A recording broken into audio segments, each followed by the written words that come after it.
Hello everyone, welcome to our YouTube channel. आज का topic हमारा बेस्ड रहेगा on the topic which is known as lead poisoning. अब ये काफ़ी इंपॉर्टेंट टॉपिक है और ये काफ़ी न्यूज़ में रहा था। ये इंडिया के लिए कैसे हम सिग्निफिकेंट मान सकते हैं उसके बारे में पढ़ेंगे। सबसे पहले स्टार्ट करेंगे कि लेड पॉइजनिंग होती ही क्या है, ये कहाँ पर पाई गई थी और इसके रिस्पॉन्स में WHO मतलब इंटरनेशनल ऑर्गेनाइजेशंस ने क्या कहा है, ऐसे ही इंडिया में कौन सी ऐसी रेगुलेशंस बनी है जिससे हम लेड पॉइजनिंग को कर्ब करने की कोशिश करें। Let's start the topic. देखिए, सबसे पहले हमें पता होना चाहिए न्यूज़ में क्यों था, क्योंकि यहीं से आपकी भूमिका बनती है। जैसे अगर आपको कोई भी क्वेश्चन लेड पॉइजनिंग पे पूछा जाता है मेंस में, तो आप हमेशा स्टार्ट कर सकते हैं, इंट्रोड्यूस कर सकते हैं विद द रीसेंट वन।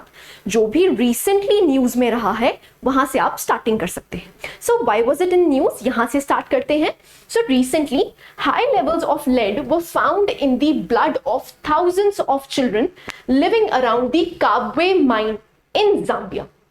अब देखिए, आप जाम्बिया देखिए कि जो जाम्बिया है वो कंट्री किसका है, वो अफ्रीका का एक नेशन है। आप देख सकते हैं इनके नेबरिंग कंट्रीज कौन कौन से हैं और जाम्बिया आपका यहां पर एग्जिस्ट करता है। अब एक पर्टिकुलर माइन है, this is known as Kabwe mine, it is located here. अब देखिए, जो लेड है वो एक नेचुरली अकरिंग मेटल है। क्या है? नेचुरली अकरिंग मेटल है जो कि आपको अर्थ के क्रस्ट में पाया जाता है। सो जब भी माइनिंग की जाएगी तो ऑब्वियस सी बात है, जो लेड का एक्सपोजर है वो आपको फील होगा।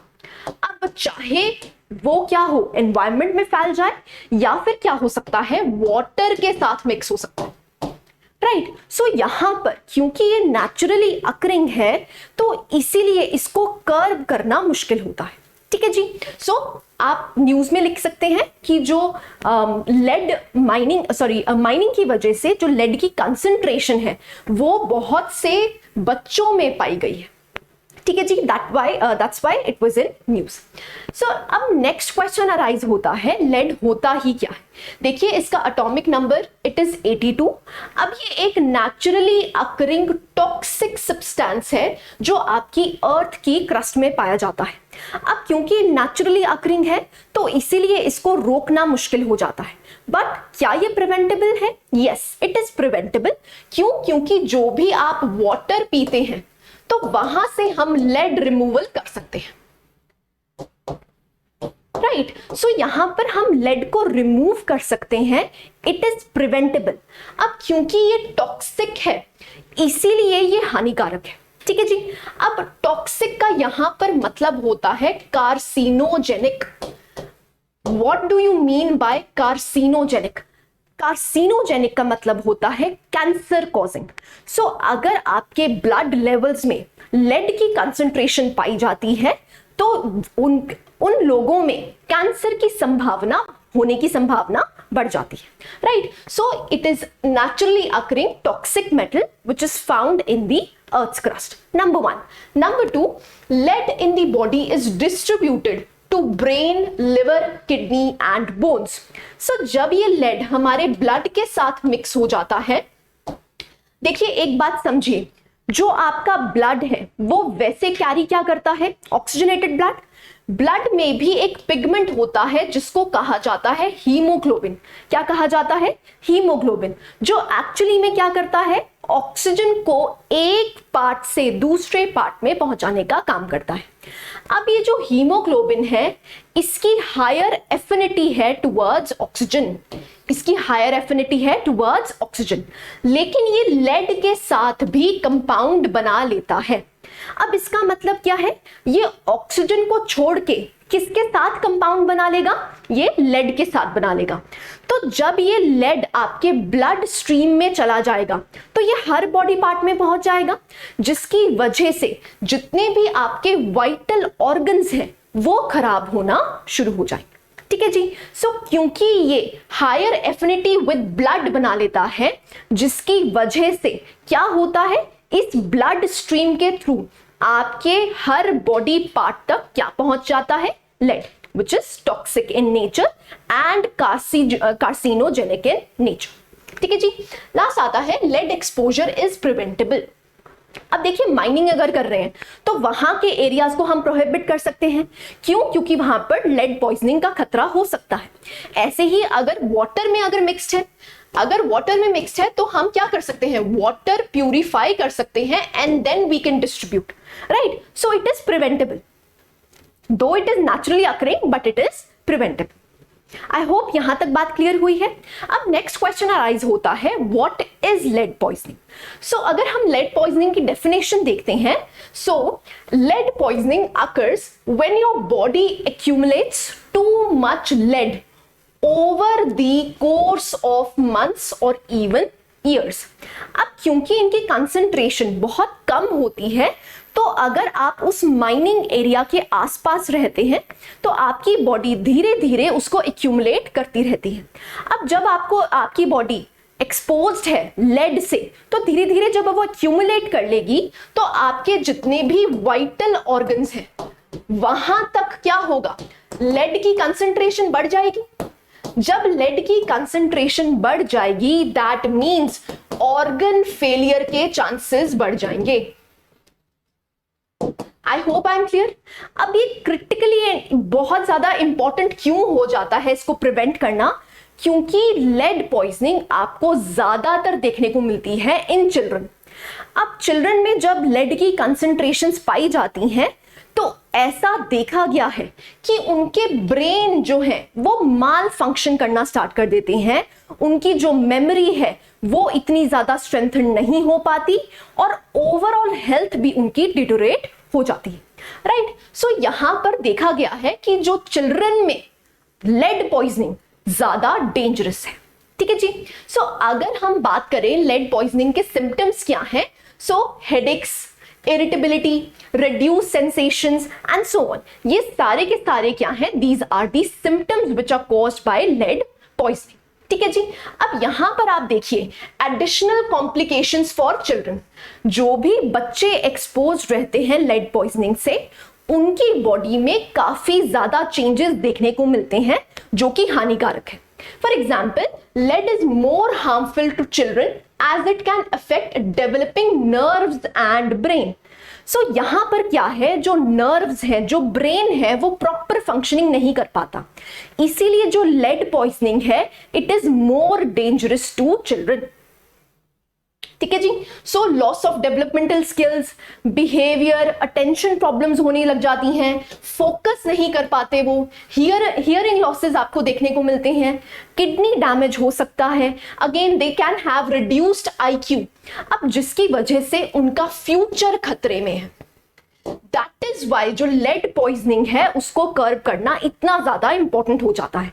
अब क्योंकि ये नेचुरली अकरिंग है तो ऑब्वियस सी बात है इसको हम रोक नहीं सकते, लेकिन हम इसको प्रिवेंट कर सकते हैं विद वेरियस मेजर्स, ठीक है जी। So this is lead poisoning. अब आप डेटा देख सकते हैं, आप देख सकते हैं कि the estimated number of children with blood lead levels. अब इसका मतलब क्या है, ब्लड में उनके लेड लेवल्स कितने पाए गए हैं। सबसे ज्यादा आपको एक्सपोज्ड कंट्रीज कहां पर दिखेंगी, साउथ एशियन कंट्रीज। सो यहां पर एक्सटेंसिव माइनिंग की वजह से जो आसपास के एरियाज हैं वहां पर लेड पॉइजनिंग देखने को मिल रही है। So you can take the example, 378.7 million people are affected through it, right? Next अगर हम देखते हैं, next come the sub-Saharan Africa.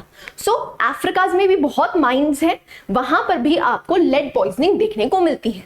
So greatest burden कहां पर है, that is South Asia, ठीक है। अगेन आप डेटा को कोट कर सकते हैं जिससे आपका आंसर काफी ज्यादा ऑथेंटिक लगता है, right. So these are the data. Children में मैंने आपको बता दिया कि जो ब्रेन है उस पे काफी ज्यादा इफेक्ट होता है, नर्व्स पे काफी ज्यादा इफेक्ट होता है, किडनी डैमेज हो सकती है, अनीमिया हो सकता है, नर्वस सिस्टम डैमेज हो सकता है। तो चिल्ड्रन पे consequences of lead poisoning is greater, ठीक है जी। नेक्स्ट चलते हैं। अब जो लेड है वो टॉक्सिक है, ये मैं आपको बता चुकी हूं, क्योंकि जो लेड है वो क्या है, कार्सिनोजेनिक है। So it can cause cancer. So जो भी आपका सेंट्रल नर्वस सिस्टम है, पेरिफेरल नर्वस सिस्टम है, दोनों ही डैमेज हो सकते हैं बिकॉज ऑफ लेड पॉइजनिंग, ठीक है। So you have reduced IQ, intelligent question, ऐसे इम्पेयर्ड लर्निंग एबिलिटी होगी, ऐसे ही increased risk of behavioural problems हो सकती हैं। क्यों? क्योंकि ये CNS as well as PNS, CNS stands for central nervous system, PNS stands for peripheral nervous system, दोनों को ही डैमेज कर सकता है। आई होप यहां तक क्लैरिटी होगी। सो अगर आपको लेड पॉइजनिंग पे कोई भी क्वेश्चन फ्रेम होता है, आप इजीली आंसर कर सकते हैं। ठीक है जी। अब आप कॉजेज देख सकते हैं, कौन कौन से सोर्सेज हैं जिसकी वजह से लेड आपको इतनी कैटेगरी में दिखता है। अब देखिए, आपके जो भी पेंट्स यूज होते हैं वो भी लेड यूज करते थे। अब आप देखेंगे एडवर्टाइजमेंट्स में लिखा होता है it is lead free paint, है ना। तो इसका मतलब क्या है, जो पहले आपको पेंट्स में भी लेड दिखाई देता था, ऐसे ही अगर हम देखें लेड इन दी सॉइल, क्यों? क्योंकि ये क्रस्ट में मिलता है, तो आपको सॉइल में भी और वाटर में भी लेड देखने को मिलेगा। ठीक है जी।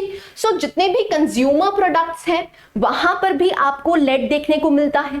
अगेन आप लेड ड्रिंकिंग वाटर में देख सकते हैं, ऐसे ही फूड्स में, कॉस्मेटिक्स में, इवन मेडिसिन में भी आपको लेड देखने को मिलता है। अब we are so much expose to lead, so obvious सी बात है आपके ब्लड लेवल्स में कुछ ना कुछ क्वांटिटी आपको लेड की दिखेगी। ठीक है जी। सो अब आता है कि सेफ ब्लड लेड कंसंट्रेशंस। अब देखिए, एज सच कोई भी सेफ ब्लड लेवल कंसंट्रेशन नहीं डिफाइंड है।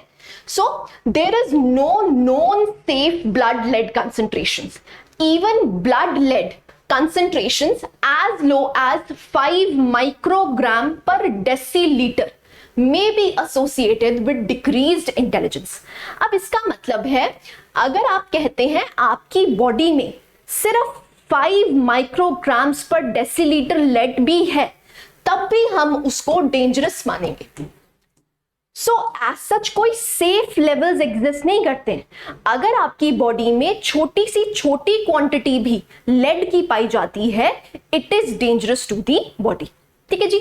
सो as lead exposure increases, the range and severity of symptoms also increases।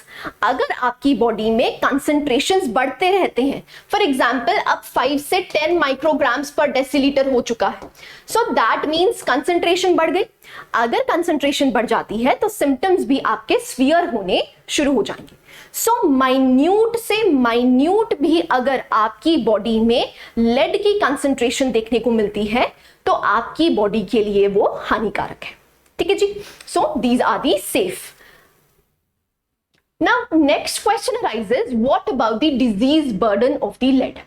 अब देखिए, अगर हम 2019 का स्टैट्स देखते हैं, so lead exposure accounted for 9 lakh deaths. तो यू कैन इमेजिन कि ये जो डिजीज बर्डन है ये काफी ज्यादा है। और आपको पता है जो लेड पॉइजनिंग है वो प्रिवेंटेबल है, हम उसको प्रिवेंट कर सकते हैं। सो यहां पर आपको 9 लाख डेथ देखने को मिली है ड्यू टू लेड पॉइजनिंग। अब ये हम बचा सकते हैं। सो डेटा आप याद कर सकते हैं। Next, the highest burden was in low and middle income countries. जो हाईएस्ट बर्डन है आपने देख लिया, साउथ एशिया में और सब अफ्रीकन नेशंस में आपको ज्यादा मात्रा देखने को मिलती है जहां पर लोग ग्रसित हैं। किससे? लेड पॉइजनिंग से। सो जो भी लो इनकम कंट्रीज हैं या मिडिल इनकम कंट्रीज हैं वहां पर डिजीज बर्डन ज्यादा है। ठीक है जी। सो नेक्स्ट क्वेश्चन अराइज होता है कि what has been the response of the world. अब हमें पता है ये प्रॉब्लम है। प्रॉब्लम क्या है? हमें लेड पॉइजनिंग बहुत सी कंट्रीज में देखने को मिल रही है, जिसकी वजह से जो बच्चे हैं वो ज्यादा इफेक्ट हो रहे हैं। अब इसके रिस्पॉन्स में क्या किया है, हम 2 लेवल्स पे पढ़ेंगे। इंटरनेशनल लेवल पे क्या किया गया है और ऐसे ही नेशनल लेवल पे क्या किया गया है। तो let's start with the international. पहला रिस्पॉन्स आता है वर्ल्ड हेल्थ ऑर्गेनाइजेशन का। अब वर्ल्ड हेल्थ ऑर्गेनाइजेशन ने ऐसा कहा है कि lead it is one of the 10 chemicals of major public health concern. So WHO एक लिस्ट बनाता है जिसमें वो कैटेगराइज करता है कि कौन कौन से मेटल्स जो हैं वो टॉक्सिक इन नेचर है।